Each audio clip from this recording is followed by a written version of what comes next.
चलो आज हम जनसंख्या घनत्व के बारे में चर्चा करेंगे। दूसरा तुम्हारा जनसंख्या वृद्धि के बारे में चर्चा करेंगे। क्या कहते हैं, जनांकीय सिद्धांत के बारे में हम चर्चा करेंगे। हालांकि तुमको अच्छे ढंग से पढ़ा दिया गया था जनसंख्या संगठन, जनसंख्या वृद्धि, है ना, ये सब चीज तुमको अच्छे ढंग से पढ़ा दिया गया था। आज उसी पे हम थोड़ा सा बहस कर लेते हैं। देखो, सार्वजनिक जनसंख्या यानी विश्व के अंदर में सबसे ज्यादा जनसंख्या वाला देश नंबर 1 चीन आता है, दूसरा भारत भी आता है, यूएसए यानी अमेरिका भी आता है। इस चीज को याद रखना। लेकिन टॉपिक को अगर अच्छे ढंग से समझ जाते हो तो तुमको कहीं दिक्कत नहीं होगी। ये जो क्या कहते हैं टॉपिक जो है इसके अंदर में तुम्हारा जानते हो बहुत सारे क्वेश्चन छिपे हुए इसके अंदर में। हर क्वेश्चन का जवाब तुमको मिल जाएगा, बस एक झलक हमको निगाहों को बोर्ड पे रखना है, ठीक है। तो देखो, एशिया की जनसंख्या की बात की जाए तो 60% है जिनका जनसंख्या घनत्व कितना 146 है। इस चीज को याद रखना। दूसरी, अफ्रीका की जनसंख्या की बात कर, सार्वजनिक जनसंख्या की बात करते यानी वृद्धि जो है एक जनसंख्या वृद्धि है। जैसे भारत वार्षिक जनसंख्या वृद्धि दर जो है इनकी कितनी है 1.64% है। देखो, ये तो हम थोड़ा सा टॉपिक को समझाने के लिए लिखे थे, लेकिन आगे हम चलते हैं इसके अंदर में। जॉर्ज बी क्रेसी आखिर क्या है? देखो, हालांकि जॉर्ज बी क्रेसी जो है जनसंख्या एशिया से रिलेटिव है, एशिया से संबंध रखता है। जॉर्ज बी क्रेसी इसका जो है जानते हो यानी क्या कहता है थॉमस मॉल्थस का सिद्धांत जो 1798 ईस्वी में किया था। अब जैसे जनसंख्या घनत्व के बारे में जो थॉमस मॉल्थस का सिद्धांत जो दिया है, पहले चलते जनसंख्या घनत्व आखिर है क्या चीज, इसको हम समझ लेते हैं। जनसंख्या घनत्व बराबर यानी तो जनसंख्या घनत्व की परिभाषा को हम देख लेते हैं। जैसे जनसंख्या बट्टे क्षेत्रफल के अनुपात को ही हम जनसंख्या घनत्व कहा जाता है। यानी जनसंख्या बट्टे क्षेत्रफल की जो अनुपात होगी उन्हीं को हम क्या कहेंगे, जनसंख्या घनत्व कहलाता है। बिल्कुल सिंपल है। अब देखो, यही जनसंख्या को प्रभावित करने वाले अनेक कारक हैं, समझे। यानी जनसंख्या को प्रभावित करने वाले कारक जो है 3 प्रकार से देखा गया है। बस हमको इस चीजों को याद रखना है अपने दिमाग के अंदर में। जनसंख्या घनत्व को प्रभावित करने वाले कारक, तुमको क्वेश्चन बोर्ड परीक्षा के लिहाज से तुमको पूछा जा सकता है कि जनसंख्या घनत्व को प्रभावित करने वाले कारक, या तुमको भौगोलिक कारक के बारे में पूछेगा, या आर्थिक कारक के बारे में पूछेगा, या तुमको सामाजिक और सांस्कृतिक कारक के पूछेगा।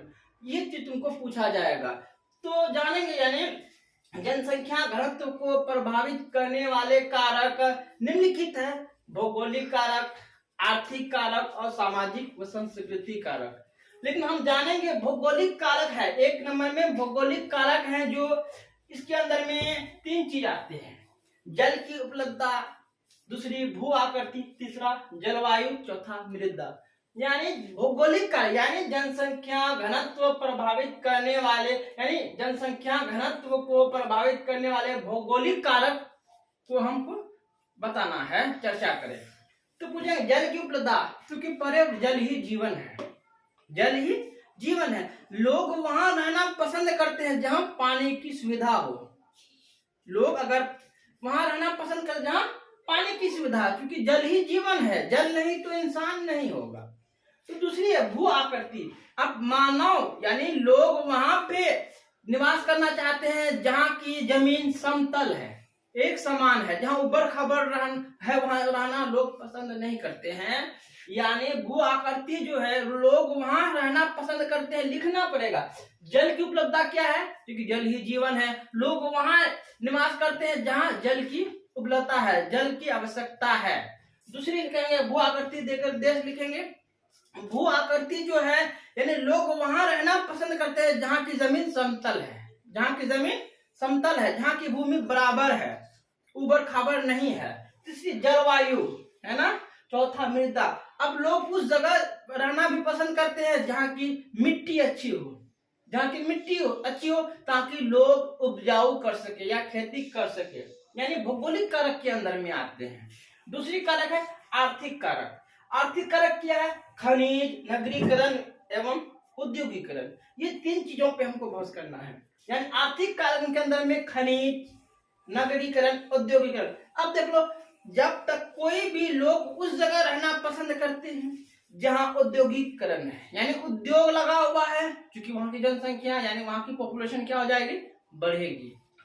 सही बात है कि जहां उद्योग लगे, मतलब उद्योग लगा रहेगा या कोई बड़े बड़े कारखाने, बड़े बड़े कंपनियां होगी जिस जगह में खनिजों की, चाहे क्या कहते हैं, तो लोग क्या करेंगे? वहां पे लोग रोजगार के लिए जाएंगे तो वहां की जनसंख्या बढ़ेगी, यानी वहां की पॉपुलेशन क्या हो जाएगी? बढ़ जाएगी। तीसरा है तुम्हारा सामाजिक व सांस्कृतिक। सामाजिक व सांस्कृतिक। सामाजिक तुम जानते हो, अपने समाज के अंदर में, है ना, सांस्कृतिक तो जो रीति रिवाज है उसके जरिए से। अब दूसरी पॉइंट है, बोर्ड परीक्षा के लिहाज से हमको देखना है। पहला पॉइंट तुमको देख लिया, जनसंख्या घनत्व को प्रभावित करने वाले, चाहे तुमको तीनों में से कोई कारक को पूछ दे तो लिख लोगे। दूसरी है जनसंख्या वृद्धि, है ना। जनसंख्या वृद्धि क्या है, इसके बारे में हम चर्चा कर लेते हैं। जनसंख्या वृद्धि, जब देखो जन्म, मृत्यु प्लस प्रवास, ये तीनों आते हैं। अगर मान लो तुम्हारे अंदर में जनसंख्या प्राकृतिक वृद्धि किसे कहते हैं, यह जनसंख्या का प्राकृतिक वृद्धि से आप क्या समझते हैं? अब जब प्राकृतिक वृद्धि के बारे में आ जाए तो ये प्रवास को छोड़ देना, बस यही दोनों को हमको क्या करना है? लेना है।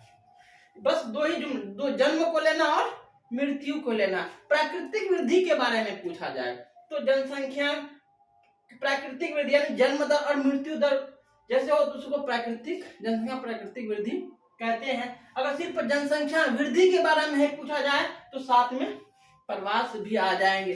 प्रवास 2 तरह के होते हैं, एक अप्रवास, एक उत्प्रवास। कहीं दूसरी जगह से आते हैं तो अप्रवास कहेंगे, फिर इस जगह से दूसरे जगह जाएंगे तो यहाँ जनसंख्या कम हो जाएगी तो उसको उत्प्रवास कहा जाता है। तो प्रवास 2 तरह से होते हैं।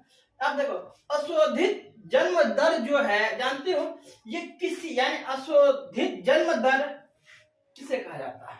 किसी वर्ष विशेष में जीवित, यानी किसी वर्ष विशेष में जीवित बट्टे उस वर्ष के मध्य जनसंख्या गुना में 1000, 100 नहीं 1000, ये तो तुम्हारा जन्म दर आ जाएगा। अगर तुमको पूछा अशोधित मृत्यु दर की जो सूत्र होती है क्या होती है, यानी यही वही किसी वर्ष विशेष में मृत्यु दर बट्टे उस वर्ष की मध्य में जनसंख्या गुना 1000, ये लिखना सूत्र को पलट। अगर यहाँ जन्म आ गया तो जीवित हो जाएगा, अगर मृत्यु आ जाएगा तो यहाँ मृत्यु आ जाएगी। दूसरी है प्रवास के कारक। देखो प्रवास के जो कारक है तुमको पढ़ाए थे, प्रतिकर्ष कारक, एक अपकर्ष कारक। अब प्रतिकर्ष कारक देखो तुमको पूछा जा सकता है। प्रतिकर्ष कारक जो है यानी प्रवास के कारक 2 तरह से होते हैं, एक प्रतिकर्ष कारक, एक अपकर्ष कारक। अब प्रतिकर्ष कारक जानते हो क्या है? नेगेटिव होता है, पॉजिटिव होता है। नेगेटिव प्रतिकर्ष, अच्छा बेरोजगारी ये भी प्रतिकर्ष कारक है ना। भूखमरी ये भी प्रतिकर्ष कारक है। और क्या कहते हैं जब कोई अपने गांव को छोड़ के दूसरी जगह जाते वो भी प्रतिकर्ष कारक है ना। यानी बेरोजगारी जो है इस देश के अंदर में सबसे ज्यादा हो गई है तो प्रतिकर्ष कारक है। अपकर्ष कारक यानी पॉजिटिव। अब जब वहां खुद काम मिल रहा है लोगों को तो दूसरी जगह क्यों जाएगा काम करने के लिए, यानी उसी को हम कहते हैं अपकर्ष कारक। जब इंसान यानी लोगों को एक ही जगह उनके घर में यानी उनके शहरों में जब काम खुद मिल रहा है तो दूसरे शहर क्यों जाएंगे काम करने के लिए, तो उसी को हम जानते हैं अपकर्ष कारक कहते हैं। जब लोगों को अपने शहरों में काम धंधा नहीं मिलने की वजह से दूसरे शहर में जाते हैं तो वो प्रतिकर्ष कारक यानी नेगेटिव हो जाते हैं। तो थोड़ा सा और दिमाग को लेके जाते हैं इसके अंदर में। देखो एक लिहाज की तरह से इसको भी देखना हमको। जनसंख्या नियंत्रण में परिवर्तन यानी परिवार योजना नियोजन, देख लो जनसंख्या नियंत्रण में परिवार नियोजन की भूमिका क्या है। देखो बहुत ही प्यारा प्रश्न है तुम्हारे अंदर में कि जनसंख्या नियंत्रण में परिवार नियोजन की भूमिका क्या है, किसके लिए, जनसंख्या को कंट्रोल करने के लिए। तो परिवार नियोजन क्या है, देखो अच्छे से इनकी भूमिका क्या है हमको अच्छे तरह से जान लेंगे कि जैसे कि बच्चों के जन्म को रोकना ही परिवार नियोजन कहलाता है ना। बच्चों को जन्म को रोकना ही परिवार नियोजन कहलाता है, या दो बच्चों के अंतराल को बढ़ाना ही परिवार नियोजन कहलाता है। देखो कोई बड़ी चीज नहीं है समझने में, समझोगे तो छोटा छोटा प्रश्न है।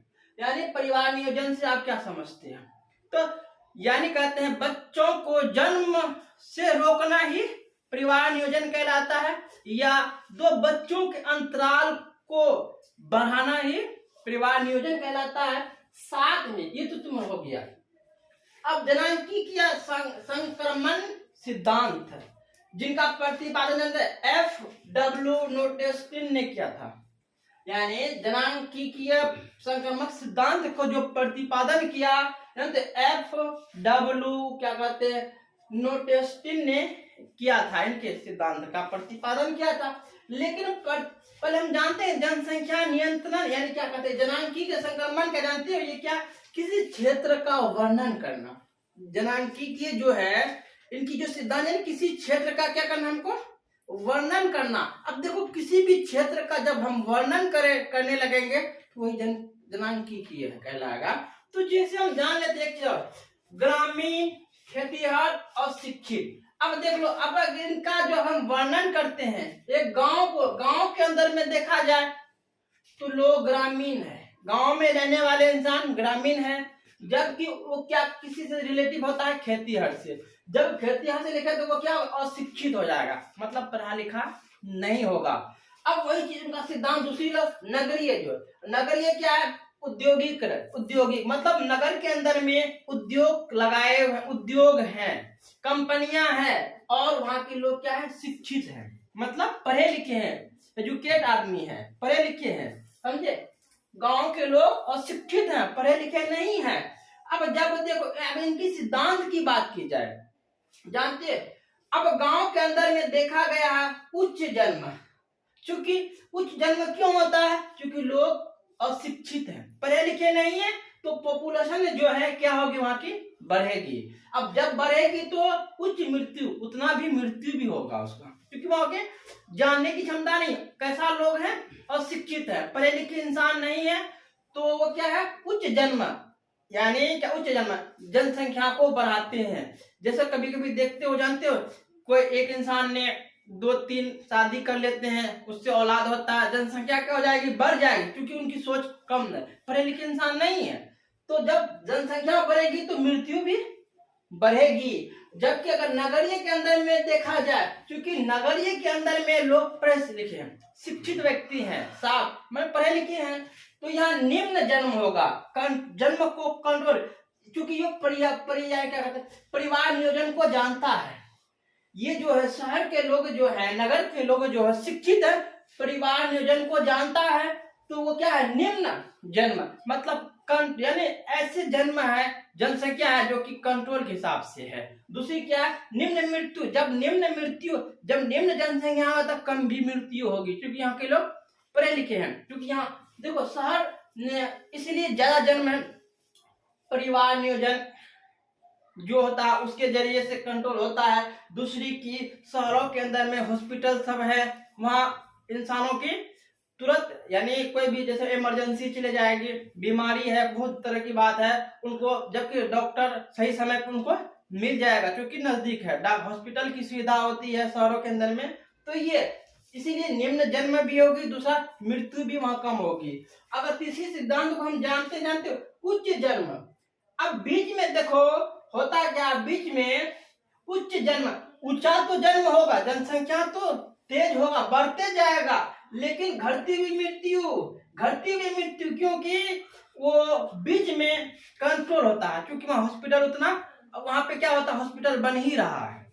बीच में देखा जाए क्योंकि शहरों में हॉस्पिटल की सुविधा है, जबकि गांव में हॉस्पिटल की सुविधा नहीं है, इसलिए उच्च मृत्यु होती है, ज्यादा मृत्यु होती है। बीच को देखा जाए तो जनसंख्या बढ़ रहा है लेकिन मृत्यु घट रही है, क्यों, इसलिए कि बीच में जो है हॉस्पिटल की तैयारी हो रही है, हॉस्पिटल बन ही रही है ना, इनके बारे में हमको समझना हो सके तो अच्छे ढंग से तुम समझ गए होगे। लेकिन और एक चीज यहाँ जान लेते हैं, जानते हो ये जो थॉमस माल्थस का जो सिद्धांत है, इसी ने कहा था कि जनसंख्या देखो जितना बढ़ता है बढ़ने दो, वो इसमें कंट्रोल नहीं है। क्या कहता था, यानी थॉमस माल्थस का सिद्धांत जो 1978 में जनसंख्या घनत्व के बारे में कहा, क्योंकि जैसे कहता एक दौर आएगा जनसंख्या तेजी से बढ़ रहा होगा, तो वाकई में जनसंख्या बढ़ रही है, तो एक दिन अकल खुद सोच लोगों को क्या हो जाएगी, सोच आ जाएगी। जब सोच आ जाएगी तो अच्छे से जनसंख्या को क्या कर लेंगे, कंट्रोल कर लेंगे। लेकिन यहाँ एक बारीक बारीक से पूछा जाता है, ठीक है।